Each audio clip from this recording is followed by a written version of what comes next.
That's James's salad for today. It's basically a Mexican sort of salad. He's going to have yogurt and plums for dessert. And I'm going to talk about Fast Charlie. James is going to review a whole stack of books.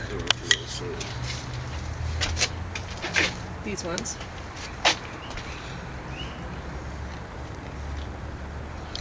And yeah. And we're going to try to not get attacked by wasps. I call it yesterday Pauline's food got 5 wasp seal of approval. Minimum. Yeah. And if they come along, I'm going to take the food inside and we'll continue reviewing. Yep. But that's a pretty good looking salad I made, I think.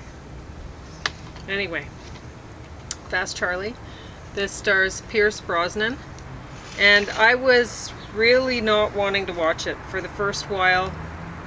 I kept pausing or turning it off and then going and cooking, coming back. So I cooked a bunch of beans. You got a lot James eating accomplished. a salad right now, and a bunch of other things that he ate yesterday. Yeah, I got a lot of cooking done. Mostly like outside, right? Because it's hot. Anyway. So, and when I first heard that Pierce Brosnan was doing an accent, because this is set down in the south somewhere. So I think they were saying Louisiana. I think it was Louisiana. So anyway, he's doing a different accent, and I was like, oh, Pierce Brosnan, we watch you for your good looks, not your acting abilities or anything like that. Just don't try. But when I finally got around to sitting down and watching it, he was doing a good job. His accent was convincing, and I mean, it's not the kind of movie that I can really relate to or anything like that. It's not, I hope not too many people could, but like it's about, it's a mob sort of movie, right? So there's a couple gangs that are against each other and like wanting more power or whatever, and I guess they have some sort of a code of ethics that they follow, and so somebody really didn't follow that. But anyway, that it's basically a story about revenge. About are the wasps starting to get at you? Yeah, exactly. Food goes inside. Food goes in. So that didn't take long. Anyway, yeah, so as far as I'm concerned, you watch this movie, how can you possibly relate? I mean, you're trying to see these, or they're trying to show you these mob people as being people, right? They get together and have a birthday party for their Dawn, I guess, or whatever, and it's like a big family. But anyway, it's not something that I can really get behind. So as much as this was entertaining, and I thought that Pierce Brosnan did a surprisingly good job, and he still looks handsome as always, I still, it's not really great. It is watchable though, surprisingly. So especially, I mean, James was watching the previews and he's like, oh, this isn't going to be a good one for you, you know. Watching and listening, there was a bit of the Jason Statham thing, yeah. Man. They should call him Jason Static, because it gives me a I have lot to get of these static. guys in too. It looks like those wasps are zeroing in. Okay, so you go ahead with Dorothy L Sayers. Yeah. Man, oh man, they must have some sort of a signaling device, the wasps. When we started out, deck dinner, as we call it, none around, a few flies. And then one discovered the plate of food. I see at least another one. Yesterday they were really starting to swarm. It's feeling like something Alfred Hitchcock could have done with wasps instead of birds, for example. Okay. Yeah, stay away from me.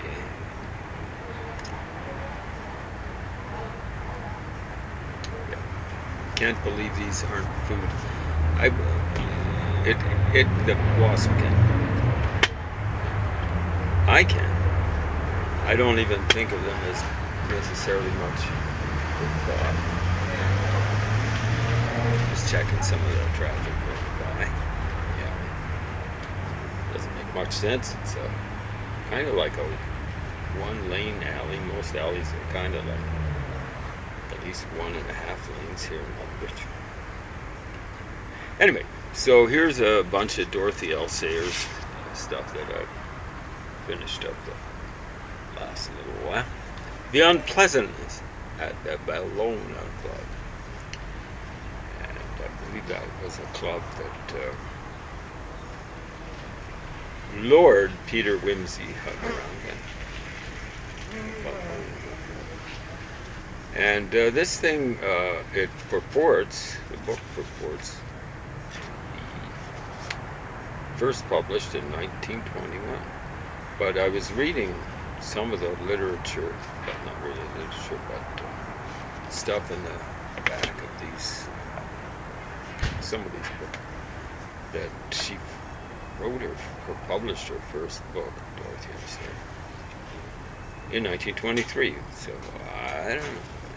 Anyway, it's around the same time that Agatha Christie started putting out her first thing. I think it was a Hercule Poirot book, for Murder at the Vicarage, maybe. Could be wrong. Anyway, this next one, Whose Body?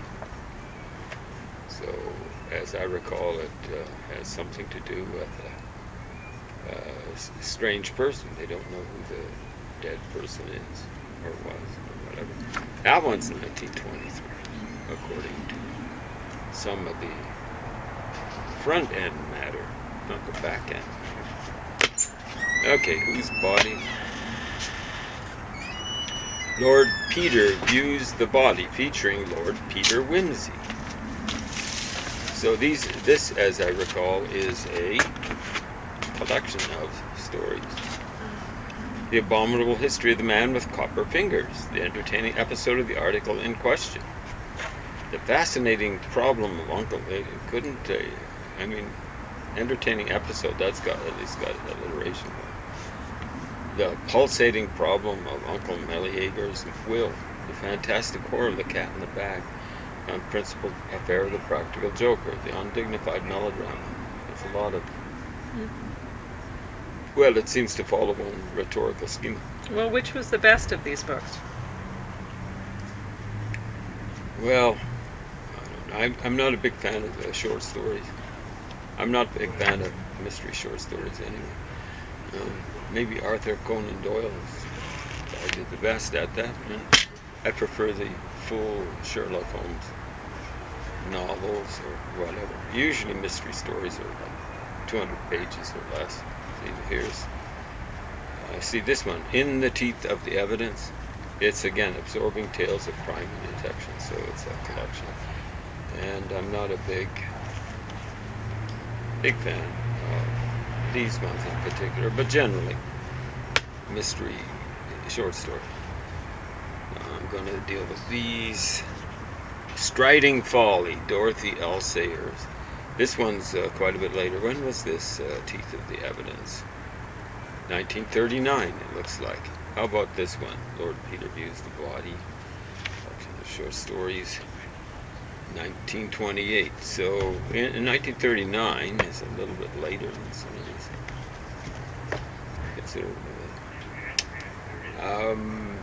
This one was finally put together apparently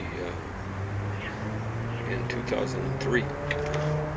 Striding Folly, but some of the stuff dates back to 39.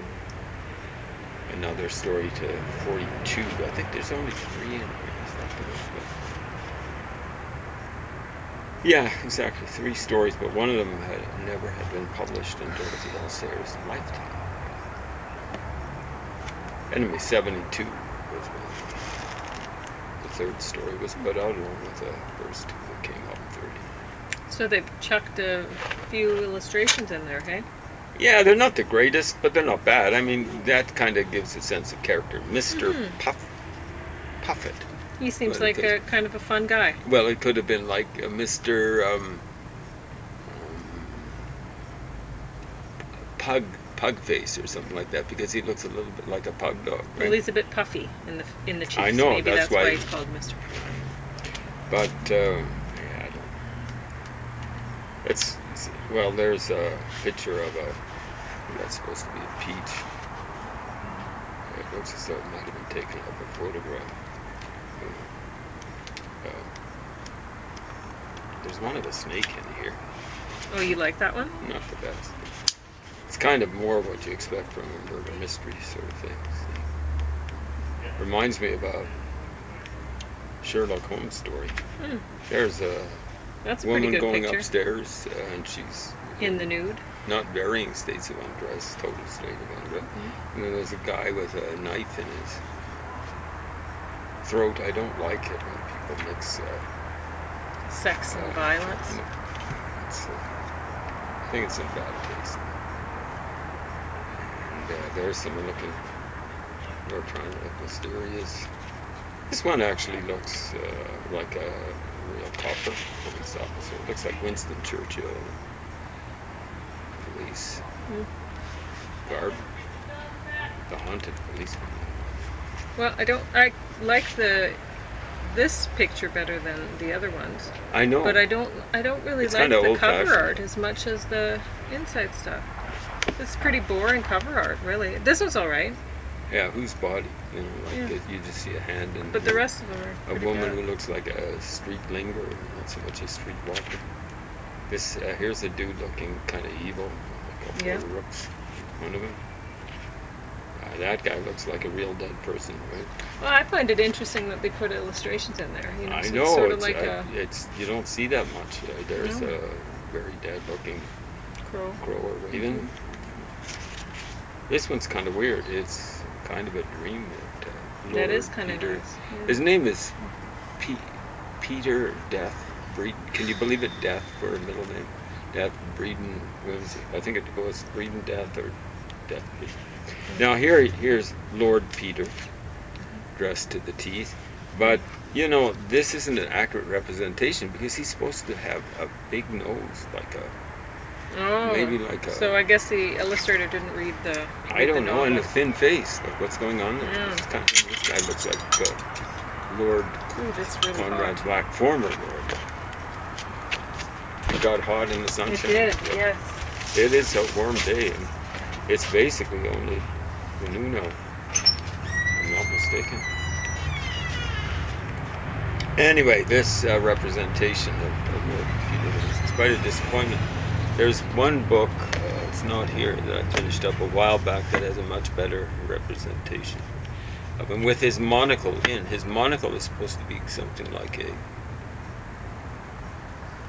magnifying glass. Someone pointed out that it would be good for the eyesight to have a looking at the sun with a magnifying glass as a monocle. And I don't think it would do much for your balance. When you get, it probably is good for your eyes to be kind of like in working kind of like on the same wavelength as it were. Then these two novels, 1935, Gaudy Night, and I believe Gaudy, is this the one that's about a place in Oxford? So Dorothy L Sayers was a graduate, I guess. She just didn't go to Oxford to graduate. From Oxford. Something of a scholar, it looks like. I think some people might feel, as though she's cut about I certainly don't feel that way. If I hadn't got cancer, I could have gone to hospital easily. But that's the way it goes. Anyway, Busman's Honeymoon is a little bit later. So 1937, a couple of years later. So these ones are hefty by comparison. They're hefty by comparison with these other books, some of them of which are collections of short stories. See, like this one's 398 pages. This one's even longer, as I recall, 446 pages. So that's more than twice as long as what you'd expect from a typical mystery novel. I associate it usually with even the Hardy Boys way back when. Yes, 222, that's a little long. This one may be right on the 200, and a little under 90. The rest of these were collections of short stories. But what happens with these ones is you start reading. I think it was this one. They're going, you're not even introduced to the mystery until after page 95. Oh, that's terrible. It is kind of sort of. See, what's happening is these two feature a mystery writer who ends up, and you can tell it's basically based on Dorothy L Sayers, and because the mystery writer goes to Oxford, just like, okay. And well, her fans might like that. And she ends up, like Lord Peter Wimsey keeps on asking this novelist. He's a lord, right? He's a very, very rich guy, presumably powerful, and just lives a life of leisure. Really, he should be solving mysteries tougher than, like some flunky killing someone or something like that, with all his leisure. You see what I'm saying? Some of the greatest scientists in the world should be members of the aristocracy who've inherited their wealth. They don't have to do that. Anyway, he keeps on asking her to marry him, and she keeps turning him down, refusing, changing the subject and stuff like that. And at first I was going, wow, that's kind of like her ideal guy. And then I'm realizing, no, it's just herself in male disguise or something like that, in male drag, I guess you'd say. And eventually here, they're actually, this one, Busman's Holiday, they're actually married. So, and it's, I think, the last thing, aside from short stories, the last thing that she wrote about him. She once said, apparently, to Agatha Christie at a get-together, she didn't live nearly as long as Agatha Christie. I think they were roughly the same age. Dorothy L Sayers might have died in the 50s or maybe a little bit earlier. Agatha Christie made it into about 1973 or something like that. She lived a long and productive life, and she really put her money to good use. She married a guy who's considerably younger than her, called Max Mallowan. He's now called Sir Max Mallowan. And unlike many people who get that little moniker, ex-moniker, Sir, he might almost deserve it, but he did a lot of archaeology in Mesopotamia, for example. So that's how Agatha Christie came up with something like the setting, if not the subject matter, for Murder in Mesopotamia, for example. Or Coming Back from Mesopotamia, the Orient Express, Murder in the Orient Express, and stuff like that. But she was funding something useful. I think Max was generally pretty scientific about things. People from before his era were basically plunderers. And they say people that were contemporary with him, maybe him too, were plunderers by comparison to standards nowadays. But, people have to go, these aren't just individual people, but people in a discipline or something like that have to go through a learning curve and try to improve things. Of course, there are a lot of people out there looking to make things worse. They want a revolution, for example, or they want a counter-revolution. Maybe not all of what I've written for poetry from this year, but I bought a bunch of these little Gilroy things? Yeah, these little exercise books, right? They're the same as when I was a kid. Exactly, when I was a kid too, and I like that. I like that they've stayed the same. It's so nice, isn't it? It's got Canada on the front there. Yep. Yeah. And I always liked the blue ones the best, right? Because it made sense, because it was like water.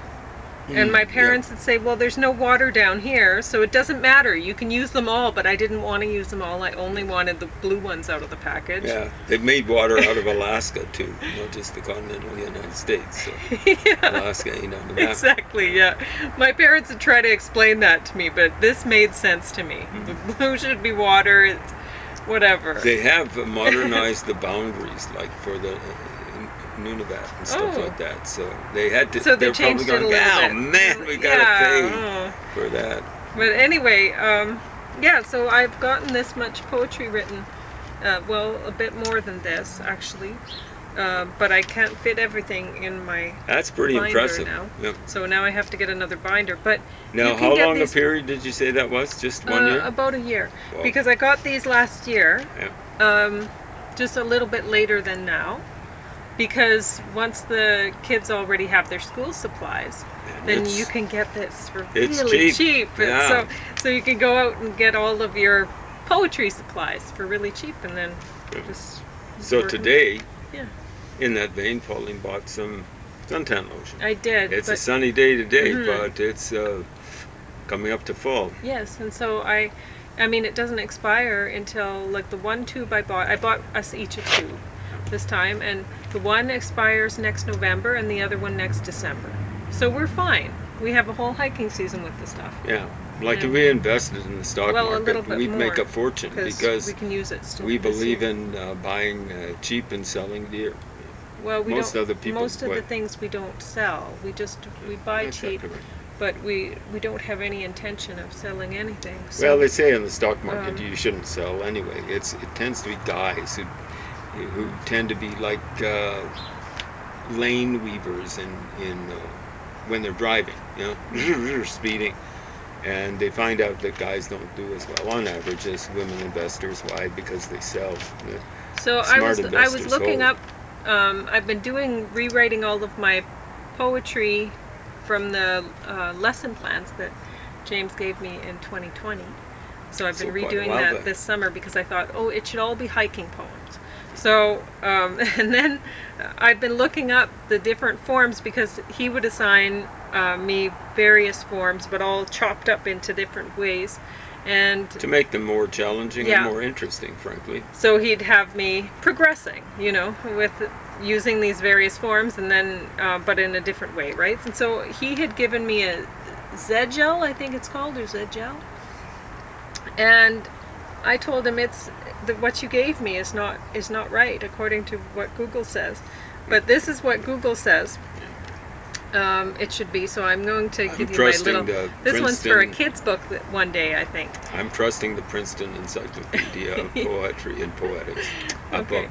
Well, this is what Google says. So the rhythm and rhyme scheme should be. So this is my poem, Sliver in My Toe.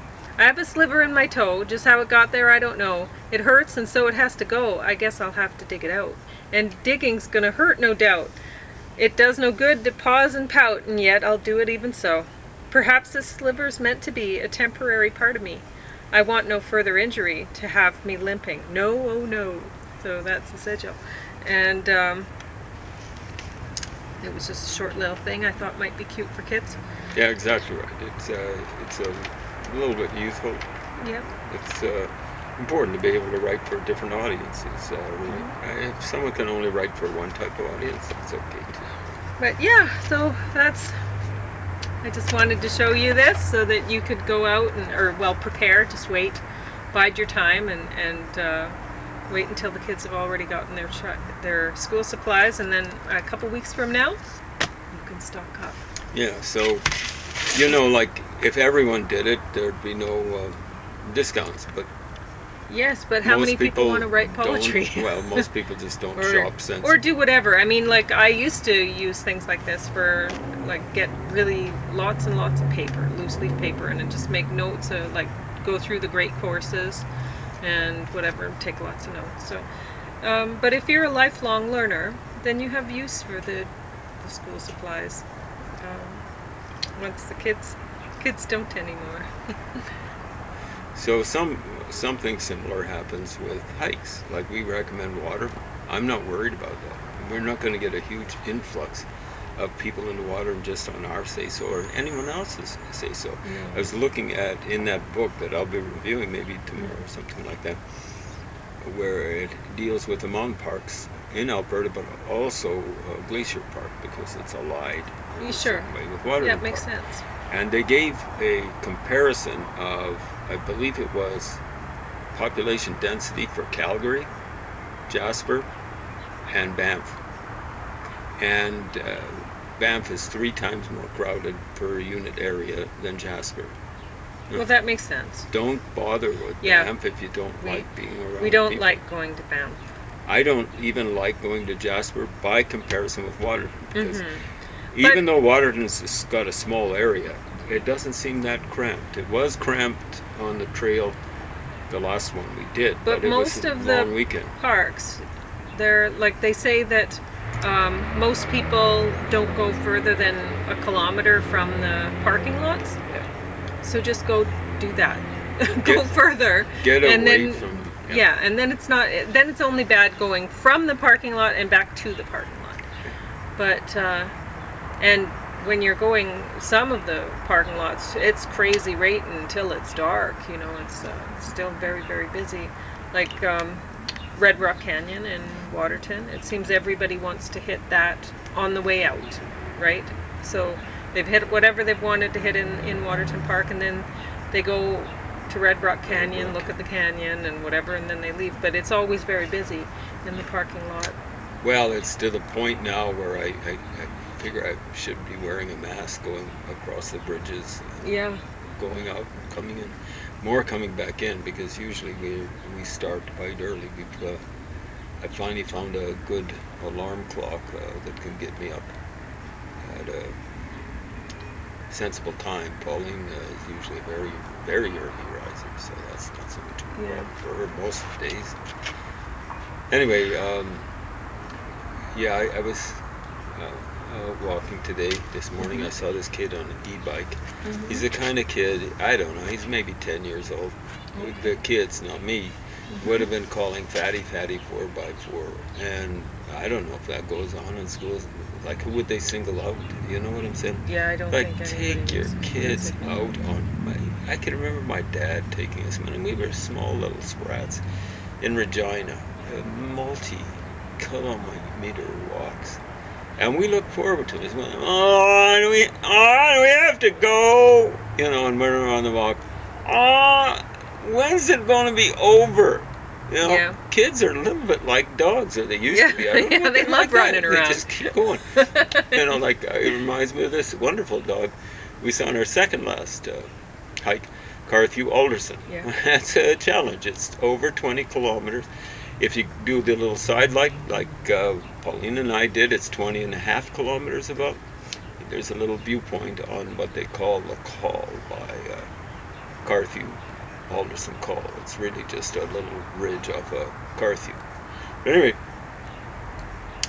just before we went out, we'd seen these 2 women with a dog. We'd seen some goats earlier. And the women with the dogs came behind us and kind of alerted the goats. Didn't scare them off, but it alerted them. Anyway, they went ahead of us, as I recall. And then they went up onto this promontory, this viewpoint, off the Carthew Call. And then they went ahead of us, and I didn't think we'd ever see them again. But when we got to the end of the trail, like Pauline was well ahead of me. So when I got to the end of the trail,